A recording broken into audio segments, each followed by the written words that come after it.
Hello everyone, today I'm going to be starting the reading of American Girl's Girl of the Year 2019, Blaire Wilson's second book, called Blaire Cooks Up a Plan by Jennifer Castle. Chapter 1, Kids in Pajamas. You learn something new every day. That's what Grandpa always says. Here's my something new for today. It's not easy to put pajamas on a baby goat. Dash, sit still, I scolded this particular goat. Dash was a 4-month-old kid, brown with a thick black stripe down his back. Right now, though, he was acting more like an octopus, wriggling his little hooves as I tried to slip them into the pajamas. His best friend, our lamb Penelope, was already prancing around their pen in her pink flowered PJs. At least she recognized a fashion due when she saw it. My own human best friend, Thea, knelt down beside me. Need help? 2 human kids should be able to get 1 goat kid into pajamas. Yes, please, I laughed, and she held Dash gently, rubbing his soft ears. It took a few more minutes, but Thea and I finally managed to get tops and bottoms on this goat. Phew, I said, as Dash squirmed out of our arms. That was a workout I didn't expect. Purple polka dots are so you, Dash, Thea said as he raced to the other side of the pen. Comfy, right? In the coop next to the pen, the chickens clucked loudly. I wasn't sure if they approved or if they were laughing at Dash. He didn't seem to care. He bounced up onto a hay bale and then jumped down to the ground, up onto the hay, then down again. It was like he had springs in his legs. Dash ran over to Penny, and they sniffed each other's pajamas before he started chasing her around the toddler-sized playset we put in their pen. Penny jumped to the top of the plastic slide and skittered. Dash followed. Looks like it's thumbs up on the PJs, I told Thea. Or, I guess, hooves up? Too much cuteness, Thea said in her robot voice. System overload may explode. I didn't know I'd be so successful, I told Thea, spelling out my joke for her. The PJs were just a fun project with all my spare time after Kat and Gabe's wedding. Katerina Minardi was our farm manager. She and her fiancé, Gabe, had just gotten married in the renovated barn here at Pleasant View Farm, my home and my family's business. Kat felt like a member of our family, and I was thrilled when she'd let me help her plan the wedding. But once the wedding was over, I had a lot of time on my hands, so my hands made pajamas. From an idea I got watching an online video about creating kids' PJs for old blankets. Penny was standing between me and Thea, giving us the lamb version of the stink eye. What is it, Penny? I asked. Are you mad that we're not in our pajamas too? We'll take care of that right away, Thea added, and we both climbed into the 2-person tent my dad had set up on the lawn just outside the animal pen. This wasn't just a pajama party. It was a sleepover with a lamb and a goat. I'm so happy we're finally doing this, Thea said as she pulled a pajama top over her head. No more wedding craziness. I nodded. I'd been promising Thea we'd do the sleepover for 2 months, ever since my family adopted Dash and Penny. But then Kat and Gabe's big event took over my life. Better September than ever, I said, but you have to admit that wedding was fun. The wedding? Yes, Thea agreed. The planning? Not so much. Well, things are back to normal now, I said as we finished changing and climbing out of the tent. It's just you and me and a couple of baby animals in PJs. Penny and Dash were still hopping around the pen. Hey, Thea shouted at them. You guys started a dance party without us. How dare you? She turned and pointed at me. Cue the sleepover soundtrack. I grabbed my tablet, found the music playlist I'd made for this special occasion, and turned the volume all the way up. Thea and I shimmied and shook. Penny and Dash boomeranged back and forth across the pen, which was obviously the goat and lamb version of dancing. I stood Penny up on her hind legs, holding her front ones so it looked like we were doing a waltz. We took about a zillion selfies with the animals and sent them to our friends. After a couple of songs, Dash and Penny made a beeline for their water trough. Thea and I collapsed into a pile of hay. "Best dance party ever!" Thea gasped as she tried to catch her breath. "Bah!" Penny agreed. Why are the animals wearing pajamas?" a voice above us asked. I looked up to see my little brother, Beckett, standing outside the pen in a sequined silver vest and a black top hat. What are you wearing?" I asked, sitting up. "This is my costume," Beckett said. "Dad said Dash could be the main attraction at our booth for the Bluefield Harvest Festival. I've got 2 weeks to work on our act." Beckett straightened his hat. "Can I show you the tricks we've got so far?" "Go for it," I said, then whispered to Thea, "This should be good." As Beckett opened the gate, he pulled a container of licorice-flavored goat treats out of his pocket and shook them. Dash rushed over to Beckett as if someone had just flipped Dash's on switch. "Okay, Dash," Beckett said. "First, give me a high five." Beckett held out his hand, and Dash put one of his hooves in Beckett's palm. "Good boy." Beckett gave Dash a treat as Thea and I raised our eyebrows at each other. "Now," continued Beckett, "show me your best goat disco moves." This time, Beckett held his hand way above his head and started walking backward. Dash stood up on his hind legs and danced as he followed Beckett. "That's a pretty great move," Thea whispered to me. "What should we call it?" "Maybe instead of the neigh-neigh, this could be the meh-meh," I murmured back. While Thea and I were giggling, Beckett was still backing up. And since he'd left the gate to the pen open, he was headed right for our tent. "Watch out!" I called, just as my brother tripped on one of the tent cords and stumbled through the opening. A half-second later, Dash jumped over him and into the tent. "Help!" Beckett whimpered, struggling to untangle himself from the tent cord. His hat fell off, and Dash took a bite of the rim. "My magic hat!" Beckett cried. I helped Beckett with the cord and pulled him to his feet. But when I crawled into the tent to get Dash, I couldn't find him. "Well, Beckett, it looks like that hat still has magic," I called. "You made Dash disappear." "Huh?" Beckett asked, poking his head into the tent. There was no goat. But suddenly, there was a lamb. Penny had nosed her way inside past Beckett and was sniffing around. Beckett climbed in after her. We were definitely pushing the limits of the 2-person part of this tent. Then I saw Thea's sleeping bag move. "Dash!" I grabbed at the bag, but Dash had squirmed his way to the bottom, twisting it up as he went along. "Thea, we need backup," I called. Thea rushed into the tent. Beckett held the Dash lump still while Thea and I tried to untwist and unzip the sleeping bag. But as soon as we made enough room for Dash to crawl out of the bag, Penny started to crawl in. "Thea, grab Penny!" I shouted. When I managed to completely unzip the bag, there was Dash, with Thea's pillow in his mouth. Well, part of the pillow. "Bad goat!" I scolded, pulling the pillow away from him. Dash hopped out of the tent, and Penny trotted after him. Thea and I looked at Beckett. "That," said Beckett, "is not part of the act." The sun was starting to set behind the Shawangunk Ridge in the distance, and the air felt cooler, crisper.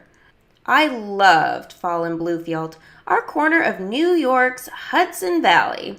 I couldn't wait for the leaves to start changing colors, and for many of the fruits and vegetables we grew to be ready for harvesting, cooking, and sharing.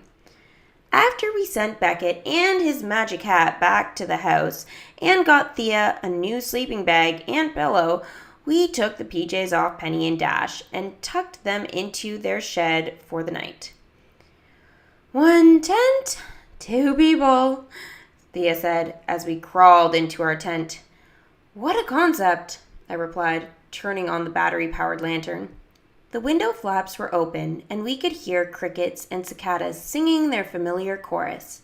We flopped onto our sleeping bags, and Thea rolled towards me, propping her head on one elbow. You have hay in your hair?" I said. "You do," she replied. "It's barnyard bedhead. Want to play best and worst?" "Sure," I replied. "You go first." Thea thought for a moment. "Best and worst thing about 5th grade so far." She rolled onto her back and stared at the top of the tent before continuing. "Best. Rosie, Amadi, and Sabrina are all in our class this year.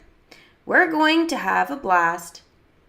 Worst? We're going to get more homework, and it sounds like our projects will be harder." "But they sound like fun too," I said. "I can't wait to start 5th grade community service challenge." Thea rolled back to face me, her eyes lighting up. "Remember my cousin George and his challenge project, Cans for a Cause? Not only did he collect 1,000 cans of dog food for the animal shelter, but he stacked them into the shape of a doghouse." "How could I forget? We've been walking by that framed newspaper article about him every day since 2nd grade. Right inside the entrance to Bluefield Elementary, there was a community service all-stars display case, showing the volunteer projects over the years that were unique or made an extra big difference. When we got to school last week, there was a sign above the case that read, "Hey, 5th grade leaders, ready to rise to the challenge this year?" "It would be awesome to see our projects on display," I said. "Definitely," Thea agreed. "But we have to come up with projects first. Hey, maybe we could make 1,000 pairs of animal pajamas." I laughed. "That would be one way to leave a mark on the community." "Okay," Thea said. "Your turn. Best and worst." Best is easy. Ms. Lewis is a really cool teacher. We'd been back to school for only a few days, but I already knew she was great. She'd made a gift bag for every kid in class with clues to what we'd be learning this year, like polar bear pencils and fraction dominoes. My worst is... I paused because I hadn't told Thea my news yet. My worst is having to get used to eating dairy-free at school. "What do you mean?" Thea asked, giving me a confused look. "I thought you were just on a trial for the summer." "I was," I said, flopping onto my back. "I went back to the doctor last week, and she gave me the go-ahead to eat dairy again." "Seriously?" Thea sat up. "That's great!" she cried.